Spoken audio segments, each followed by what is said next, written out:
abagore batanu baranzwe n'ibikorwa by'ubunyamaswa mu mateka ya Bibiliya. Bibiliya ivugwamo abagore benshi bari abanyabyaha. Harimo abagore beza bakoze ibikorwa byiza by'indashyikirwa abagabo batanigezaho mu buzima bwabo, ariko bo tugiye kugarukaho ni abagore batanu baranzwe n'ibikorwa by'ubunyamaswa byabangamiye ikiremwa muntu, cyane cyane ikiremwa muntu cyizeraga Imana muri iyo si y'icyo gihe.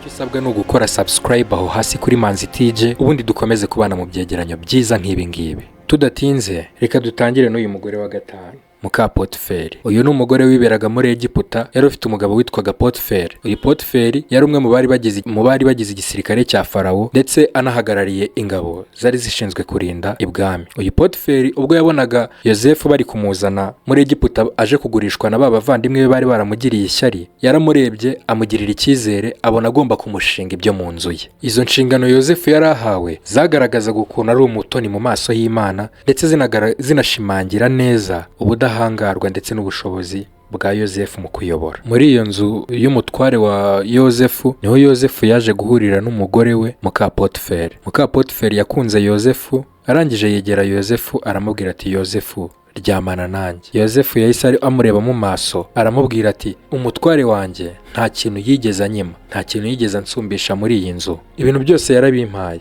ariko ikintu atampaye ni wowe, kubera ko wari umugore we. Rero usibye guhemukira umutware wanjye, nta nubwo nanahemukira Imana yanjye. Yosefu yanga kuryamana nawe. Irari ryakomeje kuganza muka Potiferi. Igihe kimwe abonye nta bakozi bacaracara mu nzu iwe, atumizaho Yosefu. Yosefu amugeze imbere amukurura umwitero, aramubwira ngo ngwino uryamane nanjye. Yosefu aramwishikanuza arigendera, asiga umwitero we mu biganza bya muka Potiferi. Ibyo byabaye ikimenyetso cya muka Potiferi. Akimara kubona icyo gisebo kimugiyeho, Yosefu amusebeje gutyo, ajya gushinja Yosefu yuko yagerageje kumufata ku ngufu. Iyo nkuru yaragiye iba kimomo, igera no kuri Potiferi nyir'umugore. Potiferi yahise amanuka aza mu rugo iwe, aza kwegera umugore we, aramubaza ati byagenze bite. Ka Potiferi yahise amubwira ati, dore wa muntu wansigiye, dore wa muntu wasigiye ibyawe byose, ibyo arimo arankorera. Kubera agahinda ka muka Potiferi, kubera kubona ataryamana na Yosefu kandi yarabyifuzaga, yarumvaga amufitiye irari, byatumye muka Potiferi afungisha Yosefu.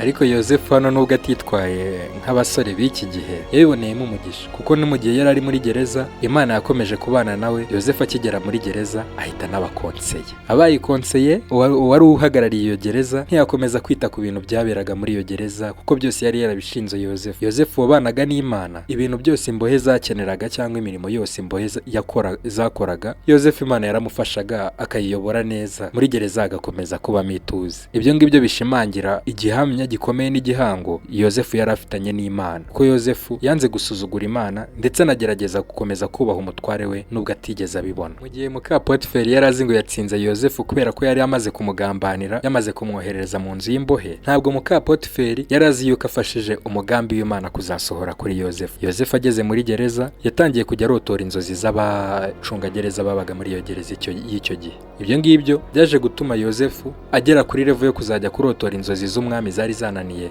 abahanga bose bo muri Egiputa y'icyo gihe. Bihita biviramo Yosefu kuvamo umuntu ukomeye cyane muri Egiputa y'icyo gihe, abona n'uburyo atabara ubwoko bw'iwabo mu gihe bwasuhukaga buhungiye muri Egiputa buhunze inzara. Nubwo nta bihano bijya bivugwa muri Bibiliya byahawe umugore wa Potiferi, ntibikuraho ibikorwa by'ubunyamaswa yakoze, harimo kugambanira umuntu w'inzirakarengane. Reka dukomeze turebe umugore wa kane waranzwe n'ibikorwa by'ubunyamaswa kurusha abandi mu mateka ya Bibiliya. Umugore wa kane yitwa Delila. Uyu Delila asangwa mu gitabo cy'abacamanza. Inkuru ya Delila ivugwa igihe Isiraheli yari ifitanye ibibazo n'ibihugu by'ibituranyi, harimo n'igihugu cy'Abafilisitiya. Uyu Delila yiberaga mu kibaya cya Sorek. Aho ku gace kari gaturanye neza n'igihugu cy'Abafilisitiya. Aho ngaho ni naho Samson yabonye Delila. Havuyemo imikoranire ya Delila n'Abafilisitiya. Ubundi ntabwo Bibiliya igaragaza neza igihugu cya nyacyo Delila yakomokagamo. Bibiliya ikomeza kubigaragaza, igaragaza Samson nk'umugabo wari umunyembaraga, umugabo wari warahabije neza Abafilisitiya, barabuze uburyo bakwigarurira Isiraheli. Rero igihe bamenyaga yuko Delila akundwa na Samson, bahise babona ikarita iturufu bagiye gukoresha, bamenya ubudahangarwa bwa Samson aho bushingiye, kuko Samson yari umusore pe, yari umugabo w'ibigango utari kubasha kugushwa n'utuntu tw'amafuti. Bakimara kubona ikintu gifatika cyagusha Samson aricyo Delila, ubwami bwiyunze bw'Abafilisitiya bwose bwaramanutse, buri mwami wese n'agace ayobora. Baraza begera Delila baramubwira ati genda ushukashuke Samson umenye ahantu imbaraga ziwe ziva, utubwire nicyo twakora kugira ngo tumucogoze, naho twebwe buri mwami hano arakwemerera amafeza 1,100. Delila utarakundaga Samson acyumva ibintu yemerewe n'Abafilisitiya, ubwo butunzi bwose bamwemereye, yahise agenda yiyemeza kujya kubeshya urukundo Samson. Delila wari umukobwa w'uburanga, yaragiye abeshya urukundo Samson wari ushinzwe kurinda ubwoko bw'iwabo bw'Abanyayisiraheli. Samson kubera urukundo n'uburanga yabonanaga Delila, nawe yaragiye aramukunda yimarayo. Delila agerageza inshuro zitandukanye abaza Samson ati imbaraga zawe zishingiye kuki. Samson aguma ku isezerano ryo kurinda iryo banga Imana yari yaramuhaye ngabiki, yanga kumubwiza ukuri. Delila akajya ahoza ku nkeke Samson amubwira ati uhora umbwira yuko unkunda ute kandi utabasha kunambwira ahantu imbaraga zawe zishingiye, uhora umbeshya urukundo rwawe rushingiye kuki. Samson arembejwe no guhora ahozwa ku nkeke abazwa icyo kibazo buri munsi, nibwo yicaye abwiza ukuri umukobwa Delila, amubwira ko imbaraga ziwe zishingiye ku musatsi. Icyo gihe Delila yahise aryamisha Samson ku bibero. Samson aryama ku bibero by'umukunzi we Delila. Delila atumizaho abantu bogosha, baraza bogosha ya misatsi ya Samson. Arangije ahamagara ba bami baza bitwaje n'ibihembo bari baramwemereye, arababwira ati dore nguyu Samson. Arangije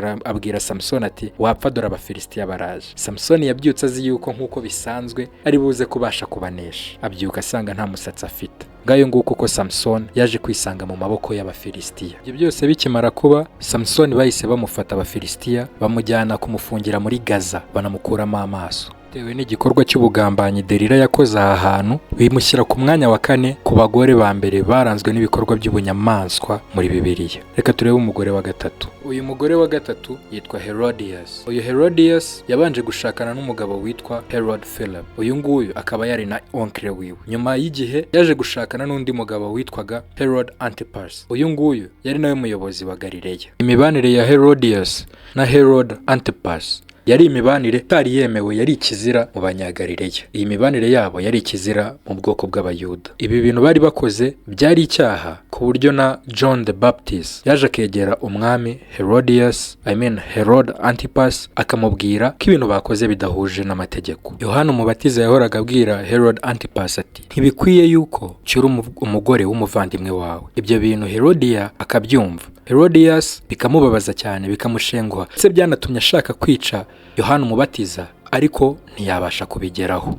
Herodias rero umugambi we kwihorera waje gutinda, kuko ku isabukuru y'amavuko y'umwami Herode, umukobwa wa Herodias na Herode witwaga Salome yaraje abyinira umwami Herode ndetse ashimisha n'abashyitsi biwe. Herode amaze kunezerwa, amaze kwizihirwa, yahise yemerera umukobwa we Salome ati unsaba icyo ushaka, kabone niyo wansaba 1/2 cy'igihugu cyanjye aza kukiguhereza. Umukobwa Salome yahise asohoka ajya kubaza nyina ati papa kanyemereye ikintu cyose nshaka, musaba iki? Nibwo Herodias yari ageze kuri wa mugambi we noneho wo kwihorera kuri Yohana Umubatiza. Herodias yahise abwira umukobwa we ati genda usabe so aguhereza igihanga cya Yohana Umubatiza ku isahani. Umukobwa yaragiye yumvira nyina imbere y'aba bashyitsi bose, asaba Herode ati nzanira umutwe wa Yohana ku isahani, nicyo cyifuzo nagusaba. Herode kubera ukuntu yubahaga Yohana Umubatiza yagize igishyika, agira ubwoba, biramurenga. Nawe ntiyiyumvishaga neza ko umukobwa we yasaba ikintu nk'icyo ngicyo, ariko umukobwa we Salome ashutswe na nyina yarabikoze. Herode umwami yararebye abona byaba ari igisuzuguriro atabashije kuzuza inshingano cyangwa se isezerano yahaye umukobwa we.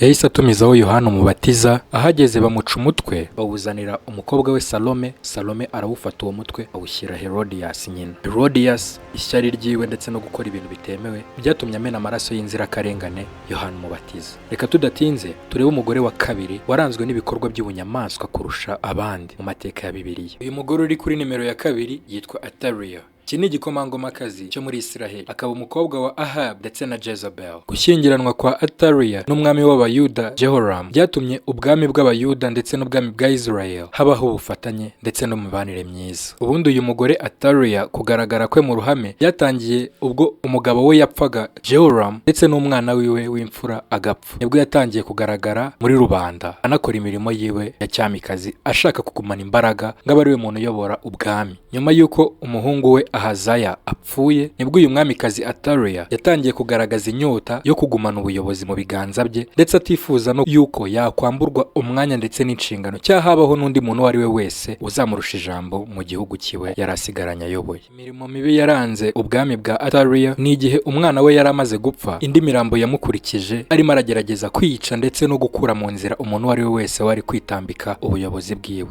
Uwo yatekerezaga wese ko yagerageza kumusimbura ku buyobozi bwe cyangwa se yanamuvuguruza mu byemezo yaba yari bufate muri icyo gihe, nta kabuza rwose yaramuhitanye. Imirimo mibi yaranze Athaliah muri Bibiliya igaragara mu Bami ba kabiri ibice 11 kuva ku murongo wa mbere kugera ku murongo wa 3, aho Bibiliya igenda igaragaza uburyo Athaliah yagerageje kwica ndetse no kurimbura umuntu uwo ari we wese wagerageza kumwitambika, ariko ibyo ntabwo byaje gukunda kuko Imana itari bubireberere. Mu gihe Athaliah yari azi yuko ari kwica abana bose ndetse n'abandi bana bose bari baravutse ku mwami Ahazaya, niho mushiki w'umwami Jehoshiba yaje gufata undi mwana umwe mu bana b'umwami Ahazaya, atorokana nawe bajya kwihisha mu rusengero. Jehoshiba amaze gutorokana n'umwana w'umwami wa Ahazaya, baragiye bibera mu rusengero bamaramo imyaka 6. Iyo myaka 6 yose Athaliah yayimaze ari ku buyobozi, ariko atabizi yuko hari umwana warokotse w'umwami Ahazaya. Nyuma y'iyo myaka 6 igikomangoma Jehoyata cyaje gukura gitegura kudeta yo kujya gukuraho Athaliah. Athaliah yaje kuva ku ngoma yiwe, ariko ayivata ifite amateka meza usibye kumeneka kw'amaraso. Amaraso yameneye ku ngoma ye niyo atumye abo umugore wa kabiri w'inyamaswa mu bagore bavugwa muri Bibiliya. Umugore wa mbere uyoboye urutonde rwo kuri iyi liste ni umugore witwa Jezebel. Ushobora kuba wumvishe Athaliah gatekereza ko yaba ari umugore uteye ubwoba, ariko wowe tegereza wumve Jezebel.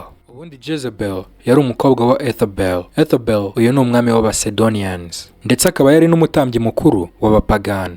Jezebel wari umunyamahanga yaje gushyingiranwa n'umwami wa Isiraheli Ahab.